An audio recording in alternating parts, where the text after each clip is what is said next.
आपको brain stroke हुआ था? या तो इनकी नज़र चली जाएगी या तो फिर इनको पैरालाइज पड़ जाएगा। पैरालाइज का अटैक पड़े तो ये ना बोल पा रहे थे। मेरा ऑपरेशन कर दिया उन्होंने। अच्छा, ये लाइन दिख रही है आपकी? हाँ जी हाँ जी हाँ जी। इन्होंने मेरी जान में बताती है, अगर ये नहीं होते तो। आपको ब्रेन स्ट्रोक हुआ था? हाँ जी। और ब्रेन की नस आपकी फट गई थी? फट गई है। ठीक है, कौन सन की बात है? 2018 को रगड़ी करके बाद हाथ वहाँ धोए मैंने अच्छा। और वहीं में गिर गया नीचे। अच्छा जी। वहाँ 15-20 मिनट बेहोश पड़ा था वहीं। और कि उन्होंने हमारे लिए बोला कि ये आपको पिस्सू ने काटा हुआ था आपको। अच्छा। उससे आपको चक्कर आया हुआ था उसके। ओके। फिर उन्होंने मुझे 11 बजे अर्की से रेफर कर दिया IGMC शिमला के लिए। IMC शिमला के लिए रेफर कर दिया? कर दिया जी। ठीक है जी। वहाँ सारा दिन उन्होंने अमृतसर में देखा मुझे। अच्छा जी। रात को उन्होंने फिर दोबारा चंडीगढ़ को कर दिया कहते अच्छा की PGI। वहाँ जाते मुझे सब कुछ ट्रीटमेंट शुरू कर दिया उन्होंने। तो वहाँ 9 दिन रहा जी मैं। चौथे दिन मेरा ऑपरेशन कर दिया उन्होंने। यहाँ से हुआ जी, ये नीचे से ये यहाँ से यहाँ तक आया हुआ था। ये गारंटी नहीं, कुछ नहीं कहते अभी हम ऑपरेशन करना पड़ेगा। ठीक है जी। या तो इनकी नज़र चली जाएगी या तो फिर इनको पैरालाइज पड़ जाएगा। ऑपरेशन के बाद जो है एक साइड जो है सुन्न हो गई थी, हाथ पैर वगैरह, वो कब हुआ? ऑपरेशन के तीसरे दिन हो गया था। आपको शिकायत हुई 2018 में शुरू हुई थी? हाँ जी हाँ जी। और हमारे पास आए थे आप 2024 में? 24 में। 6 साल में आपने उसके अलावा दवाई खाई? बैद पर उनसे लिए में दवाई 8-9 में दवाई खाई, उससे फर्क नहीं पड़ा कुछ नहीं। और प्राइवेट डॉक्टर होती थी ऊपर न्यूरो की ना जी, शिमला से, वहाँ से दवाई खाई हाँ आपने? जी, 1 साल वहाँ से दवाई। क्या डर लगता था आपको? कहीं मैं गिरने जाऊँ कहीं या मुझे कोई अटैक न पड़ जाए दोबारा। अटैक न पड़ जाए? हाँ जी लगा रहता जी। अच्छा। चलने से ऐसा चक्कर आता था नहीं अच्छा। कि तो मैं गिर जाऊँ नीचे, गिर न जाऊँ। बट समझ के चलता था। तो जब आपने हमारी दवाई शुरू करी तो पहले महीने में क्या फ़र्क देखा आपने? पहले महीने में काफ़ी फ़र्क हो गया था। मतलब 10 में से बोले तो कितना कम हो गया था चक्कर आपका? कोई 6 फंटर तक। दर्द में कितना फ़र्क पड़ा आपको 1 महीने के अंदर? पड़ गया था, कोई 30 फंट पड़ गया था। 30 फुट गया था? हाँ जी हाँ जी। को दवाई खाए हुए लगभग 7-8 महीने बता रहे हैं आप हो गए हाँ जी। आपको। अब कितना फ़र्क है आपको? अब तो मुझे कम से कम कोई 70% दर्द का भी फ़र्क है। और दवाई खाने से भी काफ़ी रेस्ट कर रहा हूँ मैं। यार डाइट भी ठीक हो गई है मेरी। जब आपको पता लगा कि इनको पैरालाइज अटैक पड़ गया है तो आमतौर पे कहा जाता है कि जी इसका इलाज मुश्किल होता है और रिकवर नहीं होता। डॉक्टर कुछ बोला था आपको? ऐसा कुछ नहीं बताया जो डॉक्टर ने, तो कुछ नहीं बताया ऐसा। अच्छा।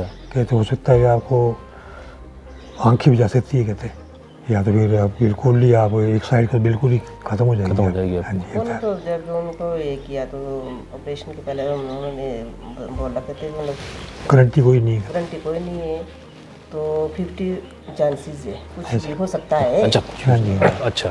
तो वो कहने का मतलब था कि भाई शायद बचे ना बचे। हाँ जी हाँ जी। तो पहले आपको उम्मीद थी कि रिकवर हो पाएंगे ये, या किसी डॉक्टर ने बोला था कि ठीक हो जाएंगे? हमें नहीं, ऐसा तो किसी ने भी नहीं बोला।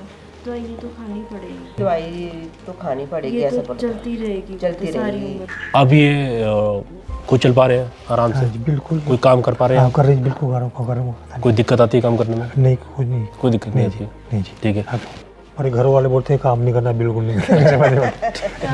लकड़ी होती है लगा दी। ठीक है, ठीक। नहीं, मैंने आपको पहले बताया कि काम करना बहुत ज़रूरी सही है। बात। अगर शरीर से काम नहीं लेंगे तो शरीर काम करना बंद कर देगा। सही। बलदेव जी की तरह हर पैरालाइज रोगी को ये तकलीफ़ें होती हैं जो बलदेव जी ने बताई अभी।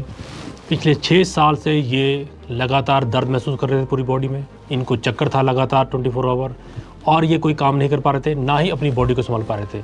अगर ये 6 साल पहले जब इनको ब्रेन स्ट्रोक पड़ा था, इनको पैरालाइज अटैक जब पड़ा, उस समय आयुर्वेद का सहारा लेते तो 6 साल इनको ये तकलीफ़ें ना झेलनी पड़ती। मेरी सलाह हर उस रोगी को है जिनको पैरालाइज अटैक पड़ चुका है या ब्रेन स्ट्रोक हो चुका है, जिस समय उनको समस्या होती है, उस समय ही बलदेव जी या बलदेव जी के परिवार वाले आयुर्वेद का सहारा अगर ले लेते तो उनको ये समस्या 6 साल तक नहीं भुगतनी पड़ती जो उन्होंने भुगती है। मेरा हर उस रोगी को ये सुझाव है कि जिसको ब्रेन स्ट्रोक पड़ चुका है या अधरंग का दौरा पड़ा है, आप आयुर्वेद का सहारा उसी समय ले लें जब आपको समस्या होती है।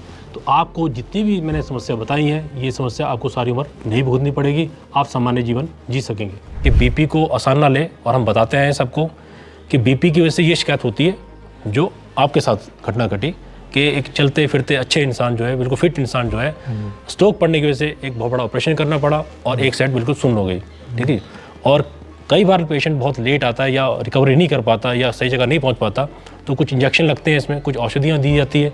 अगर वो टाइम पे ना दी जाए तो फिर उसको कवर करना बहुत मुश्किल होता है, सारी बार कवर ही नहीं हो पाते, आपको सारी बार बिस्तर में काटनी पड़ती है। ठीक है। ये है दूसरी बात मैं इस वीडियो के माध्यम से ये भी बताना चाहता हूँ आप लोगों को कि अगर किसी को पैरालाइज अटैक है या किसी को गठिया है या किसी को नस नहीं चल रही या कोई जगह सुन्न होती है या उसमें कई बार आता है कि रात को सुन्न होगी सुबह काम करना शुरू कर दिया या जब तक उसको हिलाया नहीं तब तक वो काम नहीं कर रहा, अकड़ रहा है शरीर या जकड़ महसूस हो रही है, तो इस सब का इलाज जो है आयुर्वेद में मौजूद है और बिल्कुल सफल इलाज है। सफल का मतलब बिल्कुल ठीक हो जाएंगे और ना उनको औषधि की जरूरत रहेगी, अपनी जब तक वो जिएंगे लाइफ में बिना औषधि के अपना सामान्य जीवन जी पाएंगे। हम आयुर्वेद का और करण सर का बहुत बहुत धन्यवाद करते हैं। मैं आयुर्वेद का बहुत बहुत धन्यवाद करती हूँ और साथ में कर्ण देव जी का।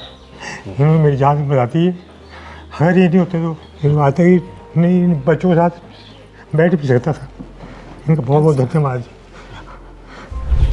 मैं आयुर्वेद का बहुत बहुत धन्यवाद करता हूँ और साथ ही रंजित वैद्य का और उनके जितना भी स्टाफ है उनका बहुत बहुत धन्यवाद करता हूँ जी।